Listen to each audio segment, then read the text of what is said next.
Panchayat municipality തെരഞ്ഞെടുപ്പുകളുടെ വിധി വരുന്ന ദിവസമാണ് എന്നറിയാം. ഈ തെരഞ്ഞെടുപ്പിന്റെ തിരക്കിനിടയിലും അതുപോലെ നടികെ തട്ടിക്കൊണ്ടുപോയ കേസിന്റെ വിധി പ്രസ്താവനത്തിനിടയിലും നമ്മൾ അധികം പേര് ശ്രദ്ധിക്കാതെ പോയ ഒരു വിഷയത്തിലേക്കാണ് ഞാൻ നിങ്ങളുടെ ശ്രദ്ധ ക്ഷണിക്കുന്നത്. അത് നമ്മുടെ തൊട്ട അയൽരാജ്യമായ പാകിസ്ഥാനിൽ നടക്കുന്ന കാര്യങ്ങളാണ്. പാകിസ്ഥാൻ വലിയ സാമ്പത്തിക കുഴപ്പത്തിലാണ്. അവർ പാകിസ്ഥാൻ എയർലൈൻസ് വിൽക്കാനുള്ള ശ്രമത്തിലാണ്. കാരണം ഈ വിമാന കമ്പനി വിറ്റിട്ടെങ്കിലും റേഷനറി മേടിക്കാനുള്ള പൈസ ഉണ്ടാക്കാനായിട്ട് ശ്രമിക്കും. അതേസമയത്ത് സൗദി അറേബ്യയുമായിട്ട് ഒരു സൈനിക സഹായ ഉടമ്പടി ഒപ്പിട്ടിരിക്കും. ഇനി ഇന്ത്യ പാകിസ്ഥാൻ തമ്മിൽ എന്തെങ്കിലും ഈശാപോശം ഉണ്ടായി കഴിഞ്ഞാൽ സൗദി അറേബ്യ അവിടെ നിന്ന് വിമാനം അയച്ച് ഈ ഡൽഹിയിലും ബോംബെയിലും മദ്രാസിലും കൊച്ചിയിലും ഒക്കെ ബോംബിടും എന്നാണ് നമ്മുടെ ഇവിടെയുള്ള ചില ആളുകൾ സ്വപ്നം കാണുന്നത്. അതൊന്നും നടക്കാൻ പോകുന്നില്ല എന്നുള്ള വേറെ കാര്യം. ഏതായാലും സൈനിക സഹായ ഉടമ്പടി ഒപ്പിട്ടിട്ടുണ്ട്. പിന്നെ രാജ്യത്തുള്ള സ്ഥാവര ജംഗമ സ്വത്തുക്കൾ മിക്കതും തന്നെ ചൈനക്കാർക്ക് പണയം വെച്ച് അത്യാവശ്യം കഞ്ഞു കുടിക്കാനുള്ള വഹ ഉണ്ടാക്കിക്കൊണ്ടിരിക്കുകയാണ്. പക്ഷെ ഇതിനിടയിലും അവിടെ നടന്ന ഒരു പ്രധാനപ്പെട്ട സംഭവം നമ്മൾ കാണാതെ പോയി. അതെന്താ വെച്ചാൽ പാകിസ്ഥാന്റെ സർവ്വസൈന്യാധിപനായി ജനറൽ അസീം മുനീർ ചുമതലയേറ്റു എന്നുള്ളതാണ്. ജനറൽ എന്ന് പറഞ്ഞാൽ ശരിയാവുകയില്ല. പുള്ളിയുടെ പദവി പുള്ളി തന്നെ ഉയർത്തിയിട്ടുണ്ട്. അദ്ദേഹത്തിൻ്റെ ഇപ്പോഴത്തെ പേര് പണ്ടൊരു സിനിമയിൽ നമ്മുടെ ദിലീപ് പറഞ്ഞ പോലെ എന്നെ കുഞ്ഞനെന്ന് ആൾക്കാർ വിളിക്കുന്നതാണ്, എനിക്ക് ഞാൻ തന്നെ ഇട്ട പേര് വിമൽ കുമാർ എന്നാണെന്ന് പറഞ്ഞ പോലെ ഇദ്ദേഹത്തിൻ്റെ പദവി അദ്ദേഹം തന്നെ ഉയർത്തി. ജനറൽ എന്ന് പറഞ്ഞാൽ അത് കുറച്ചിലാണ്. അതുകൊണ്ട് ഫീൽഡ് മാർഷൽ എന്നായി. പാകിസ്ഥാന്റെ ചരിത്രത്തിലെ രണ്ടാമത്തെ ഫീൽഡ് മാർഷൽ എന്ന് പോകും. ആദ്യത്ത് ജനറൽ അയൂബ് ഖാനാണ്. അയൂബ് ഖാൻ ഇതുപോലെ സ്വയമായിട്ട് ആ ഒരു പദവി സ്വീകരിച്ചതാണ്. അദ്ദേഹം മുമ്പ് വെറും ലഫ്റ്റനന്റ് ജനറലായിരുന്നു.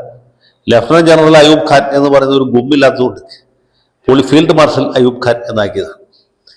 ഇദ്ദേഹം അതുപോലെ തന്നെ ഓപ്പറേഷൻ സിന്ദൂറിൽ വലിയ തിരിച്ചടി കിട്ടിയതിനു ശേഷം ഒരു ഫേസ് ലിഫ്റ്റിന് വേണ്ടിയിട്ട് ഫീൽഡ് മാർഷൽ എന്ന് സ്വന്തം പദവി ഉയർത്തി വർദ്ധിപ്പിച്ച് ഖ്യാതി അടിച്ച ആളാണ്. അന്ന് ആളുകൾ ഇദ്ദേഹത്തെ പരിഹാസമായിട്ട് ഫെയിൽഡ് മാർഷൽ എന്നാണ് പുള്ളിക്ക് പറ്റിയത് എന്ന് ഞാനല്ല, നമ്മുടെ നാട്ടിലെ ആൾക്കാരും അല്ല, പാകിസ്ഥാൻകാർ തന്നെ പുള്ളിയെ പരിഹസിച്ചാണ്. ഏതായാലും പുള്ളി ഫീൽഡ് മാർഷലായി. ഇപ്പോൾ സർവ്വ സൈന്യാധിപനായി.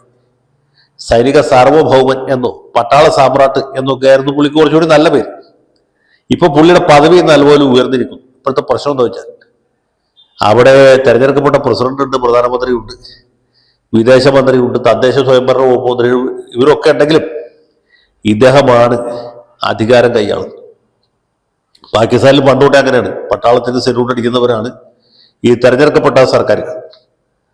അത് അയൂബ് ഖാന്റെ കാലത്തും അങ്ങനെയായിരുന്നു, യഹ്യ ഖാന്റെ കാലത്തും അങ്ങനെയായിരുന്നു, അത് കഴിഞ്ഞ് സിയാവുൽ ഹക്കിന്റെ കാലത്തും അങ്ങനെയായിരുന്നു, പർവേസ് മുഷറഫിന്റെ കാലത്തും അങ്ങനെയായിരുന്നു, ഇപ്പോഴും അങ്ങനെയാണ്. പക്ഷെ ഒരു വ്യത്യാസം ഉണ്ടോ വെച്ചാൽ ഈ അയൂബ് ഖാൻ അധികാരം പിടിച്ചെടുത്തപ്പോഴും യഹ്യ ഖാൻ അധികാരം പിടിച്ചെടുത്തപ്പോഴും അത് കഴിഞ്ഞ് നമ്മുടെ സിയാവുൽ ഹക്ക് അധികാരം ഏറ്റെടുത്തപ്പോഴും ഏറ്റവും ഒടുവിൽ പർവേസ് മുഷറഫ് അധികാരം പിടിച്ചെടുത്തപ്പോഴും ഒക്കെ അവർ പട്ടാള ഭരണാധികാരികളാണ്. ഇവിടെ സിവിലിയൻ ഭരണമില്ല, പട്ടാള ഭരണമാണ് എന്ന് പറഞ്ഞുകൊണ്ടാണ് ഭരണം നടത്തുന്നത്. ഇതങ്ങനെയല്ല. തെരഞ്ഞെടുക്കപ്പെട്ട സർക്കാർ ഒരു സ്ഥലത്ത് അവിടെ ഇരിക്കുന്നു. അതിൻ്റെ നേതാവ് നമ്മുടെ നവാസ് ഷെരീഫിൻ്റെ സഹോദരൻ ഷഹബാസ് ഷെരീഫാണ്. അതിലെ വിദേശകാര്യമന്ത്രിയാണ് സുൽഫിക്കർ അലി ഭൂട്ടോയുടെ മകളുടെ മകൻ ബിലാവൽ ഭൂട്ടോ. ഇവരൊക്കെ അവിടെ തന്നെ ഉണ്ട്. അവരൊക്കെ അവിടെ ഇരിക്കുമ്പോൾ തന്നെ ഇദ്ദേഹം കസേര വലിച്ചിട്ട് ഇന്നോട്ട് പാകിസ്ഥാന്റെ യഥാർത്ഥ ഭരണാധികാരി ഞാനാണ് സർവ്വസൈന്യാധിപൻ, ഞാനാണ് 3 സേനകളെയും നയിക്കുന്ന ആള്, എല്ലാവരും എന്നെ കാണുമ്പോഴാണ് സെല്യൂട്ട് അടിക്കേണ്ടത് എന്ന് പുള്ളി ഉത്തരവ് പാസാക്കി.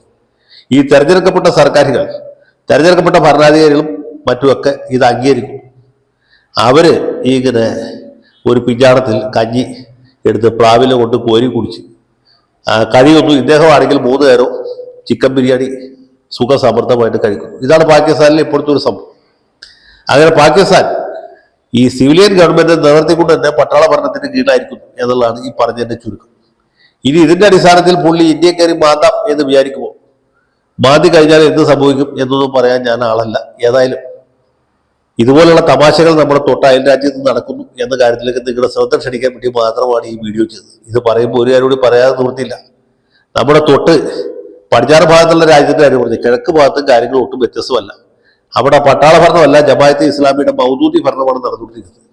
അതിനിടയിൽ അവിടെ ജനാധിപത്യ രീതിയിൽ തെരഞ്ഞെടുപ്പ് നടത്താൻ തീരുമാനിച്ചിരിക്കുകയാണ്. തെരഞ്ഞെടുപ്പ് എന്ന് പറയുമ്പോൾ ചിരി വരുന്നത് എന്താ വെച്ചാൽ അവിടുത്തെ ജനാധിപത്യം പ്രത്യേക രീതിയിലാണ്. കഴിഞ്ഞ 2 വർഷം മുമ്പ് അവിടെ തെരഞ്ഞെടുപ്പ് നടത്തിയപ്പോൾ അവിടുത്തെ പ്രതിപക്ഷ പാർട്ടി, പ്രധാന പ്രതിപക്ഷ പാർട്ടി BNP ആണ്. അവർ ഈ തെരഞ്ഞെടുപ്പിൽ പങ്കെടുത്തില്ല. അതിന്റെ നേതാക്കന്മാരൊക്കെ ജയിലിലായിരുന്നു.